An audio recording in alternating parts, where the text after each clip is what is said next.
Olá, meus amigos, estamos de volta com a nossa aula sobre o Livro dos Espíritos, né? O Livro dos Espíritos é um livro escrito por Allan Kardec e pelos Espíritos. Nós estamos na segunda parte do livro, no capítulo 7, que fala sobre a volta do espírito à vida corporal. Então, esse é o capítulo da volta do espírito à vida corporal. Nós já falamos sobre o prelúdio da volta, a união da alma e do corpo, as faculdades morais e intelectuais do homem, a influência do organismo.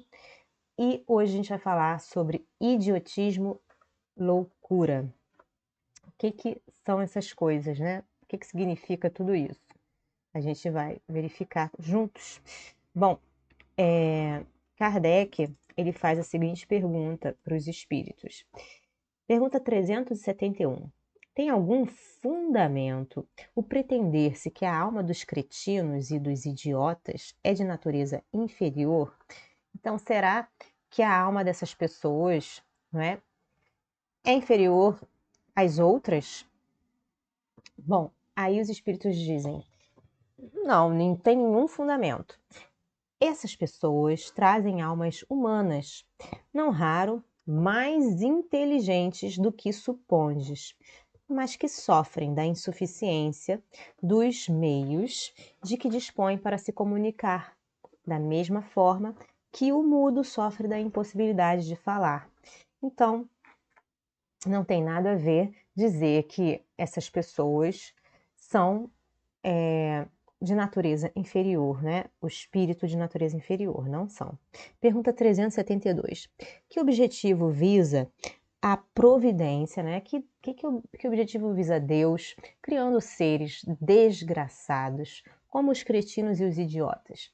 E aí os espíritos respondem: os que habitam corpos de idiotas são espíritos sujeitos a uma punição, né? Ele tem que passar por uma lição para ele poder aprender alguma coisa.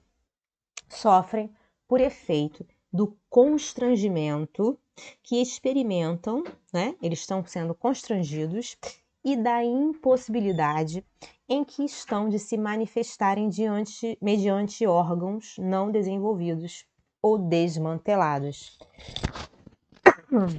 Então, isso, essa trajetória, né, esse tipo de programa, de programa que eles vieram nessa vida, que eles estão, temporário, que é uma coisa temporária, né, vai passar, eles não estão sujeitos a isso infinitamente, né, é só um momento no qual eles estão passando e que assim que eles que terminar essa prova, né, ou essa expiação, vamos colocar assim, porque não seria muito bem uma prova, seria mais uma expiação, eles estarão bem, né? Pergunta seguinte: não há, pois, fundamento para dizer-se que os órgãos nada influem sobre as faculdades? Então, será que, por conta dessa situação, né, a gente não poderia falar que os órgãos têm uma verdadeira importância nesse caso e não é o espírito?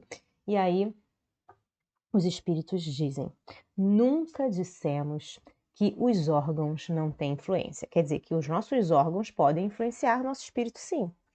Pena muito grande sobre a manifestação das faculdades, mas não são eles a origem destas. Então, os órgãos não são a causa, e sim o efeito. Aqui está a diferença. Um músico excelente, isso é um exemplo. Um músico excelente, né? Com um instrumento defeituoso não dará a ouvir boa música, o que não fará que deixe de ser bom músico. Pergunta, aí Kardec coloca o seguinte: importa se distingue, então é importante fazer uma diferença, né? Distinga esse estado normal do estado patológico, tá? Qual é a diferença do estado normal para o estado doentio? No estado normal, nesse primeiro, o moral vence os obstáculos que a matéria lhe opõe, né? A matéria coloca obstáculos, mas a moral consegue vencer. Há, porém, casos em que a matéria oferece tamanha resistência, tal resistência, que as manifestações anímicas, né, as manifestações do sujeito ficam obstadas, né? Ou desnaturadas, como os de idiotismo e de loucura. São casos patológicos, doentios, e não gozando nesse estado a alma de toda a sua liberdade, a própria lei humana a isenta da responsabilidade de seus atos. Então é por isso que essas pessoas que estão nesse estado de loucura são isentas da própria lei. Pergunta 373. Qual será o mérito da existência de seres que, como os cretinos e os idiotas, não podendo fazer o bem nem o mal, se acham incapacitados de progredir? E aí os espíritos dizem, é uma expiação decorrente do abuso que fizeram de certas faculdades. É um estacionamento temporário, né? Eles estão passando por essa transição física temporariamente, eles não vão ficar loucos para sempre. Pode, assim, o corpo de um idiota conter um espírito que tenha animado um homem de gênio em precedente existência? Então, uma pessoa que é louca hoje pode ter sido um gênio no passado, na vida passada? E os espíritos dizem, certo, então pode sim.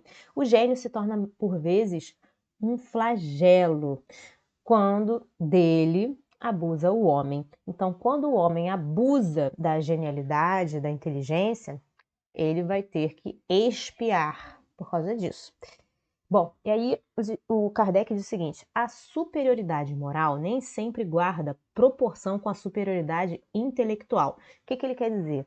Que você pode ser muito inteligente, mas a sua moral ser muito baixa, né?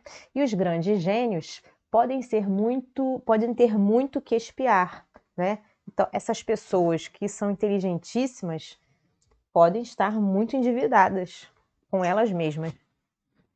Daí, frequentemente, lhes resulta uma existência inferior à que tiveram, né, anteriormente e uma causa de sofrimentos, né? Eles estão colhendo o que eles plantaram, né? Bom, os embaraços que o espírito encontra para suas manifestações se lhe assemelham às algemas que tolhem os movimentos a um homem vigoroso, né? Imagina aquele homem todo forte e ele não consegue se mexer.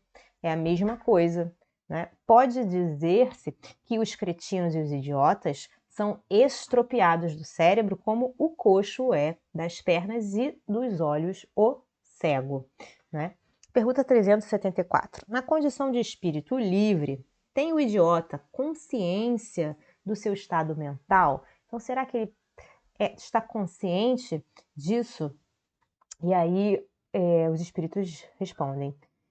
Frequentemente tem. Então, quando ele está, né, dormindo, por exemplo, quando ele dorme, o espírito dele desencarna, ele sai do corpo naquele momento e ali ele tem a consciência que ele está naquela situação, sim. Então, esse espírito livre compreende que as cadeias que lhe obstam ao voo, que lhe impedem o voo, são prova e expiação, ok? Então, constitui prova também e uma expiação. Pergunta 375. Qual na loucura a situação do espírito? E aí os espíritos respondem. O espírito, quando em liberdade, recebe diretamente suas impressões e diretamente exerce sua ação sobre a matéria.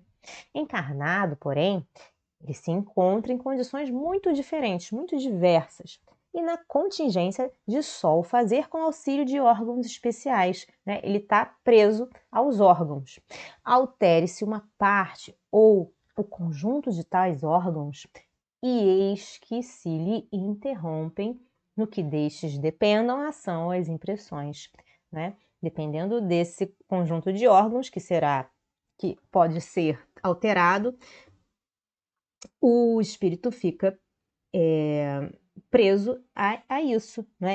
Se você, né, furar seu olho, você vai ficar cego. Então, o seu espírito se manifestando na matéria, né, que é o seu corpo, ele não vai conseguir enxergar. Quando você estiver dormindo, sim, porque aí o espírito sai do corpo. Se perde os olhos, fica cego. Se o ouvido torna-se surdo, etc. Imagina agora que seja o órgão que preside as manifestações da inteligência, o atacado ou modificado. parcial ou inteiramente, e fácil te será compreender que, só tendo o espírito a seu serviço órgãos incompletos ou alterados, uma perturbação resultará de que ele, por si mesmo e no seu foro íntimo, tem perfeita consciência, mas cujo curso não lhe está nas mãos de ter, né? Então,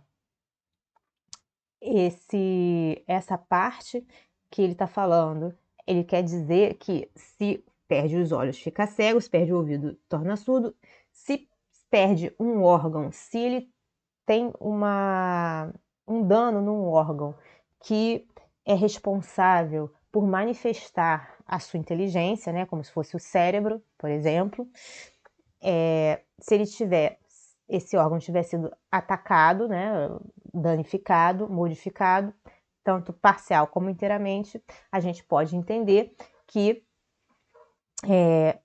esse espírito vai se manifestar no mundo físico, através do seu corpo, de forma perturbada, não é? Mas, entretanto, dentro dele mesmo, dentro de si, o espírito é consciente, ele não é louco, ok? E aí, Kardec diz o seguinte: então, o desorganizado é sempre o corpo e não o espírito? E aí, os espíritos respondem: exatamente, ok, tudo bem, é sim, nesse caso sim, mas convém não perder de vista, não perder o foco que, assim como o espírito atua sobre a matéria, também esta reage sobre ele, dentro de certos limites, e que pode acontecer impressionar-se o espírito temporariamente, né? O espírito pode ter essa impressão com a alteração dos órgãos pelos quais se manifesta e recebe as impressões, ok? Então, o espírito pode se abalar, sim. Pode mesmo suceder que, com a continuação, durando longo tempo, a loucura, a repetição dos mesmos atos, acabe por exercer sobre o espírito uma influência de que ele não se libertará, senão depois de se haver libertado de toda a impressão material. Tá? Então, o espírito, depois, né, de desencarnado ou fora do corpo, ele pode estar temporariamente também afetado pelos esses órgãos no qual ele habitou, né? Ele se utilizou desses órgãos defeituosos e esses defeitos podem causar uma impressão nele. E aí ele vai ter que se tratar lá no mundo espiritual para poder se libertar dessa impressão ruim. Pergunta 376. Por que razão a loucura leva o homem, algumas vezes, ao suicídio? E aí a resposta é a seguinte: o espírito sofre pelo constrangimento em que se acha e pela impossibilidade em que se vê de manifestar-se livremente, donde o procurar na morte um meio de quebrar seus grilhões. Então, dentro desse estado de constrangimento e de impossibilidade, de incapacidade, ele vê uma fuga, né? A morte, ele acha que na morte ele vai fugir desse estado, ok? Pergunta 377. Depois da morte, o espírito do alienado se ressente do desarranjo de suas faculdades? E aí os espíritos respondem: pode ressentir-se. Então, pode sim, durante algum tempo após a morte, até que se desligue completamente da matéria, como o homem que desperta se ressente, por exemplo, por algum tempo da perturbação em que o lançara o sono. Então, assim como a gente fica abalado, né, com algum pesadelo que a gente teve na noite anterior, e aquilo ali pode durar algum tempo, né, durante nossos dias, porque foi um pesadelo muito horrível, o espírito também que desencarna, né? No caso, o espírito desses alienados pode ficar durante algum tempo depois de desencarnado ali naquela perturbação. Pergunta 378. De que modo a alteração do cérebro reage sobre o espírito depois da morte? E aí os espíritos respondem: como uma recordação. Um peso oprime o espírito e, como ele não teve a compreensão de tudo o que se passou durante sua loucura, sempre se faz imperioso, se faz mister, né? Uma coisa assim necessária um certo tempo, a fim de se pôr ao corrente de tudo, né? Ele precisa de um certo tempo para ele poder se equilibrar, né? Poder entender o que aconteceu, assimilar toda aquela história que ele viveu. Por isso é que quanto mais durar a loucura no curso da vida terrena, tanto mais lhe durará a incerteza, o constrangimento depois da morte. Liberto do corpo, o espírito se ressente, por certo tempo, da impressão dos laços que aquele o prendiam. Ok, gente? Bom, nós ficamos por aqui por hoje. Eu espero que vocês estejam gostando dessa leitura tanto quanto eu, dessa explicação. Caso vocês possuam ainda alguma dúvida, podem fazer suas perguntas para a gente, porque a sua dúvida pode ser a nossa, pode ser dos nossos colegas. Se você gostou, deixa a sua curtida no nosso vídeo, isso é importante, né, para a divulgação também. Compartilhe esse conteúdo se você achar interessante. Se inscreva no nosso canal, se você ainda não se inscreveu, e clica no sininho para receber as notificações. Eu desejo a vocês um dia maravilhoso. Deus abençoe e até a próxima. Tchau, tchau.